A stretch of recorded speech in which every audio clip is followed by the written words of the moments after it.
Hey guys, welcome back. My name's Aaron. This is Czar Finance, episode 13, Investing 101. On today's episode, I'm going to walk you guys through some basic fundamentals of what investing is and how to get started. And then in future episodes, we're going to break it down into the different topics that I'm going to talk about later on. So number one, what is investing? Investing basically means taking money that you've earned and through whether it's through babysitting, through your regular job, through any raking leaves, things like that, as I've talked about in my previous videos, and having that money work for you. You take a chunk of change, whether it's $100, $10,000, $100,000, etc., and putting it to work so that it works for you instead of you having to work for your money. Now, when it comes to investing, a lot of people ask, what can I invest in? I'm just getting started. What should I do? Well, there's a lot of different areas to invest in. A lot of people will want to take your money, but you got to be strategic about it so that your money is going to make money for you and not lose money. So there's a lot of planning involved, and I want to get into that in a quick second.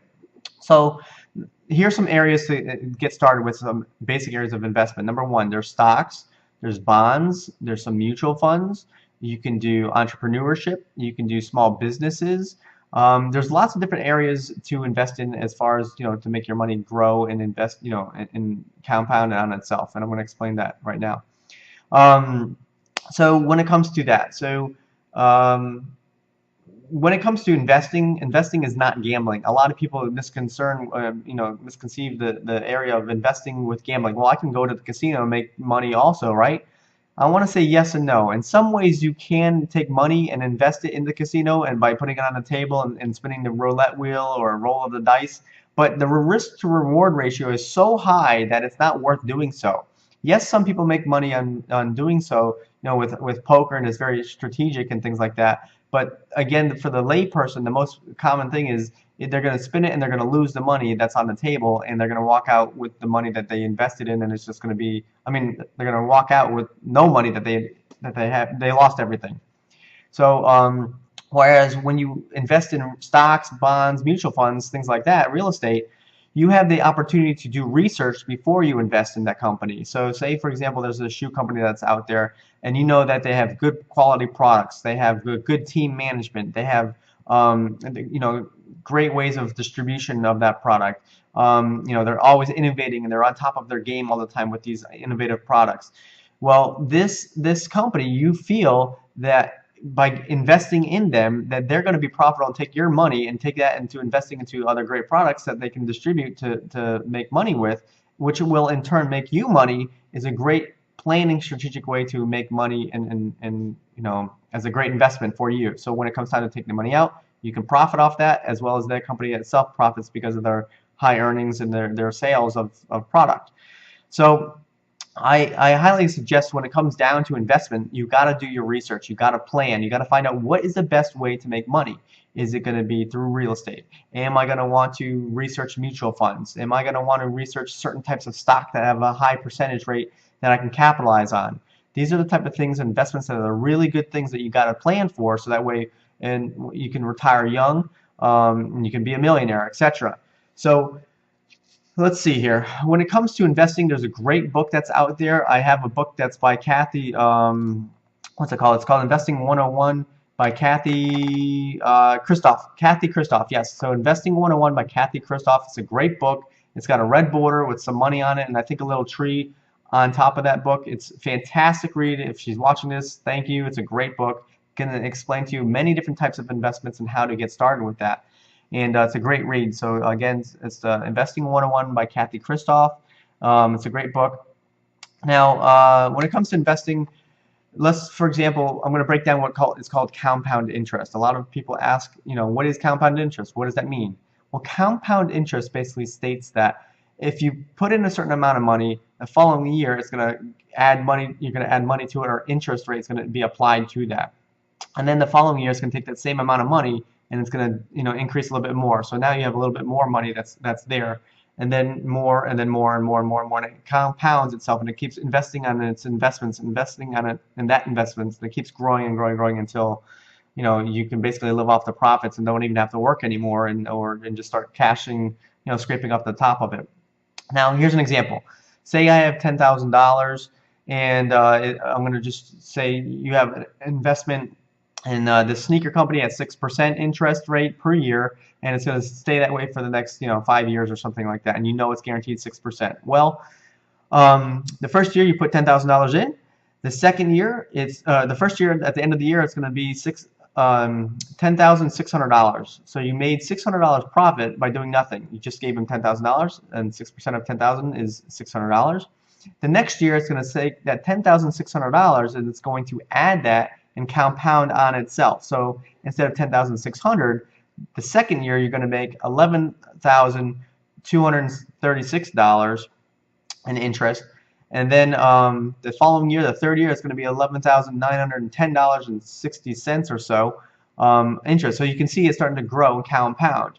Now that's without you having to do anything on that. Now what's happening if you deduct the interest rate, for example, it's actually growing a small amount. So if I take the $10,600 or $11,236 and minus the $600 in profit and minus the 10,000, I'm left with $36 that I've made in 1 year.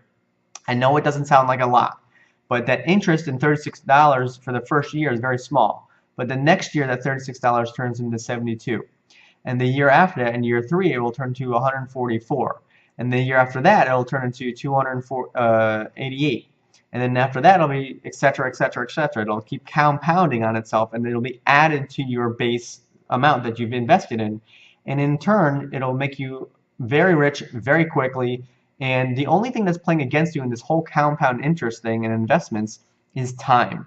Time is going to be the enemy, or in your case, the only way of, in our case, I should say, the only factor that's in here. And it's a variable, whether you started early in life or you started late in life. So if you start early, and I advise all my high school students this, as well as anybody who's young in investments, start early. The earlier you are, the more time you have to compound, and the more money it'll grow every single year. Invest in a Roth IRA or IRAs, and I'm going to talk about that later on in types of investments. Whereas if you start earlier, like I said, it'll just keep compounding longer, and then you'll be able to retire at an earlier age. Remember, retirement is not an age. It's not like I'm going to retire at 62 or 64. It's basically retiring on a number. You can retire at age 25 if you want to, if you have enough money to retire on. So it's based on a number, not a financial age, or a financial age, or an age. So that's how compound interest works. So again, when it comes to investing, it's all about planning. Where are you going to put your money that you've worked hard for and you slaved over for, raking leaves and doing all this other sort of busy work for? What are you going to invest it in? And you want to make sure you have a good interest rate that can accompany that money and make it grow for you. There's a simple thing that's online. It's called a rule of 70, and basically what that means is taking the percentage that you have. So you take 70 divided by the percentage of interest rate that you are for the amount of money it takes to double your money. So for example, if I have $10,000, okay, $10,000 and at 6%. So I'm going to take 70 divided by 6%, and it's going to tell me that it's going to take me 116 days, or 116 years, excuse me, to double my income. Or it's going to take me 116 days to double my profit of $10,000. So 116 years to double my income of $10,000 at 6%. So, or if you want to make it in simple terms, 70 divided by 10, it's going to take 7 years to double my profit in that way. So it's a great way. It's called the rule of 70. Google it. It's a great way. It's a quick way to figure out how much time it's going to take to double your income based off of a percentage that you're making. So if you're starting earlier, you want to get in at a higher percentage rate. So if you're investing in stocks, bonds, mutual funds, etc., you want to find those that have a high interest rate, so that way you can make more money faster instead of waiting.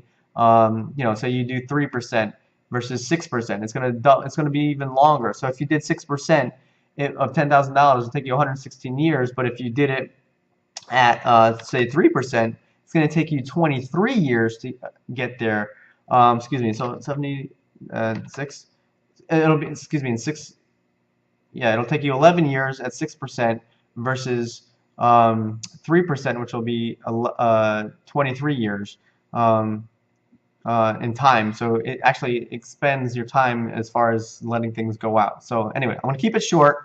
Google the rule of 70. It's a great way to do it. Take out Kathy Kristoff's book, Investing 101, and I'm going to talk to you guys a little bit later on preparing to know yourself, preparing to, what happens if your money doesn't earn 6%, what happens if it actually goes negative, how to, compound, to protect yourself from that happening, when to pull out, when not to pull out your money, if time is against you, if you're older in age.